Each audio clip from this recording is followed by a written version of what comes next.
Hello everyone, this is Ultra Dark Slayer. Welcome to my YouTube channel. We got a lot to cover today, especially 343 on what they're gonna do with Halo, the franchise that kicked off the original Xbox that has been taken over by 343 ever since Bungie left.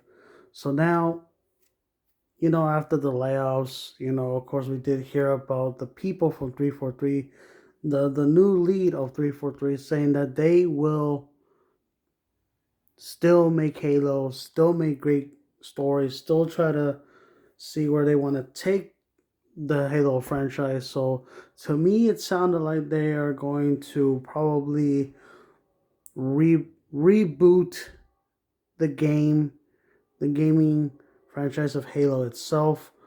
We probably might get different stories from what that they say, and we might get something along the lines that the Halo that we know now is gonna be like flat out, not, I wouldn't say erased, probably like put to rest. Like, how most franchises, they would reboot and start from scratch. So that's probably what 343 is going to do. And like, by all means, we need something that is not tied with Bungie's Halo. We want 343 to do something new and spectacular with the Halo franchise, since which they did with Halo Infinite is great, but the way that it was launched, didn't it didn't go well, but it still made, you know good positive feedbacks on the game, both in multiplayer and the campaign. So now we just have to see what 343 will do with Halo in the years to come. Speaking of the Xbox games that that we got from, of course, with the developers direct that Xbox had, High on not High on Life, my bad, it was Hi-Fi Rush, got so many great positive reviews. Not only that we, the Xbox community, are playing it off of Game Pass, but it's being bought so much in the Steam.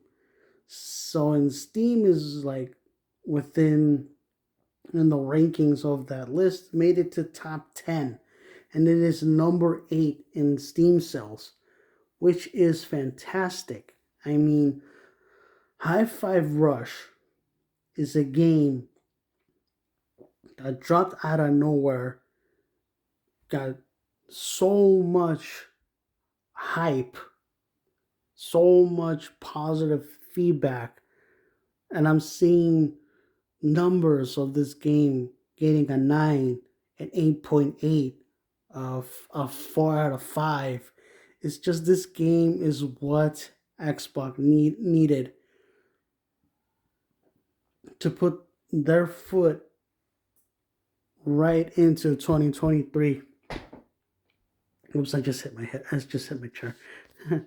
But yes, this is the game that we needed. This is the kind of game that we need to get started with 2023. And not only Hi-Fi Rush that that that's announced on Xbox. Of course, GoldenEye too. GoldenEye, another Xbox/Nintendo exclusive game that is doing pretty well on both consoles. So that's awesome. So now, that's it for those two topics. Let's get into a little bit of good old Sony and about the Activision Blizzard. All right. So that Sony is like blowing up sales are going up, revenue is going up. They're doing fine. They're launching more PS5s, right? So there's like so many graphs of what they have done, and seems to me, and of course everybody in the Xbox community, we're all saying that PlayStation is doing fine. They're selling more consoles that the Xbox is selling. Why in the world are they still trying to stop the Activision Blizzard deal? Because believe you me, because you know that now that both PlayStation and Xbox are going to start producing games for last gen's consoles, right? So um yeah, PlayStation is doing fine. That's great. You guys really don't need Activision Blizzard because you guys got what came out this year? Um what's that game called? For what? Forspoken? I mean, I played Forspoken. I played the demo on my PC, and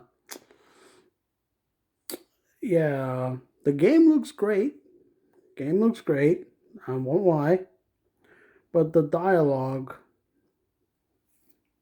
the the writing aspect going along with that game, that's so great. It's not great. It's really not great.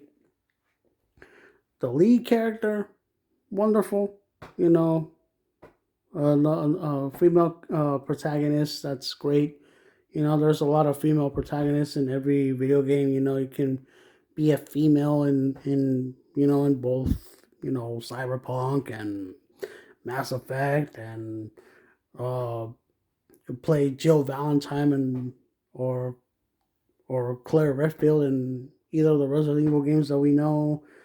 Um, she, of course, Lara Croft, the Tomb Raider, the protagonist in that game, in those games, and yeah, I mean, I'm not bashing in the protagonist in Forspoken, like, well, that's great,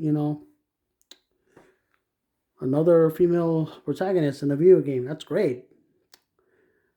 Combat's kind of good, take a lot of ideas off of Final Fantasy 15. That's great. But the dialogue, the writing in that game is so horrible. So horrible.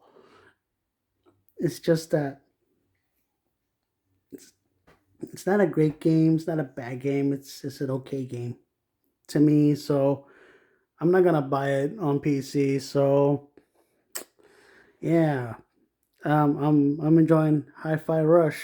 Once I'm done with that game, I'll start pre-ordering some new games. Hogwarts Legacy, Resident Evil 4 remake. Oof, oof. This is the topic I've been waiting for to talk about right now. Not Hogwarts Legacy. Hogwarts Legacy is doing an amazing with pre-orders, so I'll be buying that. I'll get that on pre-order soon. But speaking of for Resident Evil 4, oh man, I hope you guys saw the videos that are popping off of from IGN, and I mean not IGN, Game Informer. Game Informer has given us so much information of Resident Evil 4 remake. I am so ready to play that game because Resident Evil 4 is one of my favorite all-time games of all time. So many memories on the original game. And I have the original game, I believe, right here. There you are, buddy. There you are. Yeah. I played Resident Evil 4 when I was a teenager. Back when I was in high school. Got it again on my 360. Got it again on my on my Xbox One. Got it again on the PS4. Got it again on my on my Switch. Ah, I just love Resident Evil 4. It's the nostalgia of that game. They show like a 15-minute clip of certain of two different chapters. One is when you start off at the one chapter was at the church, and it looks amazing. You can actually sneak around if you even try to sneak around, and not only that, you can do stealth kills in Resident Evil 4 Remake, and I was like, what? No way.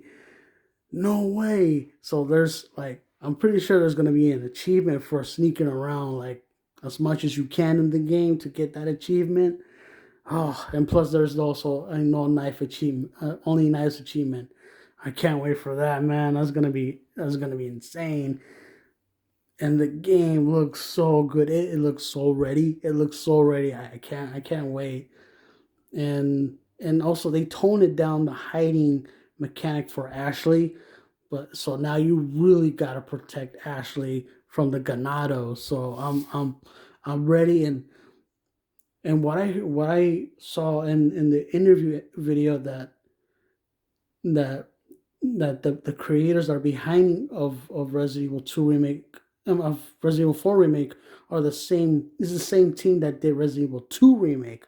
So they are not taking down anything that was from the original, but they did take out one thing, and that is the quick time events. Great. So no quick time events. They added side missions, probably like to get certain rewards for your side missions, so you can do side missions to earn new things. Still the same treasures in Resident Evil 4 remake are the same as the original ones, and I'm pretty sure there's going to be more puzzles in this game. And oh my god, they already introduced like a couple new enemies. One is no, the wolf enemies were still in the original, but there's gonna be only one bigger wolf that's kind of like a scorpion like wolf. Is like, oh man, that's gonna be insane to fight. And then there's one other enemy that is similar to a Resident Evil 5 enemy, which is a ganado, all muscular and stuff, carrying an axe, but wearing a bull's head on itself, like a bull's mask. Oh my god, that's gonna be insane. And that character will show up when you're inside the cabin, when you're with Luis fighting the Ganados inside the cabin. Oh man, that's gonna be rough. That is so gonna be rough. And it's crazy. You can do the dodge mechanic in the remake, just like you did in Resident Evil 3, but also you can parry attacks against the enemy with your knife. Oh man, that's so much information. Just go find out for yourself, guys. Go to IGN.com to read the article, or go to IGN's channel on YouTube to find those videos of Resident Evil 4 remake. It's just amazing. I am hyped for it. I'll get it in day one. I'll probably get it on digital first, and then buy a hard copy for myself just to keep. So I'm ready for Resident Evil 4, and I'm ready for Hardworks Legacy. Now, speaking of Hardworks Legacy, like I said, it is making amazing sales for pre-orders for both Steam, Xbox, PlayStation, and I think on the Switch too. I'm not really sure, but it's making an amazing pre-order sales, and already this this game of Hogwarts Legacy is gonna be before Harry Potter, before of what happened in Fantastic Beasts, and it's gonna be your own story against uh a dark wizard as well. So, and it's amazing. It's just like if you were watching one of the Harry Potter movies or the Fantastic Beast movies. it has so much to show, so much to explore. You can basically do anything in that game, so it's well, I can't wait to play that game as well. So technically, both my anticipations for that's coming in 2023 is right now Hogwarts Legacy and Resident Evil 4, and then later down the line will be Redfall, Starfield, Forza Motorsport, um, and some other games are gonna come out. So two games I'm definitely gonna buy and play is Hogwarts Legacy and Resident Evil 4 Remake. I am hyped for Resident Evil 4 Remake a little more than Hogwarts Legacy because I am a Harry Potter fan too. So that's all the news and reports I have for you today on this Friday night. So have a good day, have a good night, have a good afternoon, and stay safe out there, guys. Be kind to one another, and it's time for me to order some food, and I'm getting hungry. So take care of yourselves. Catch you next time. Peace out. Game on.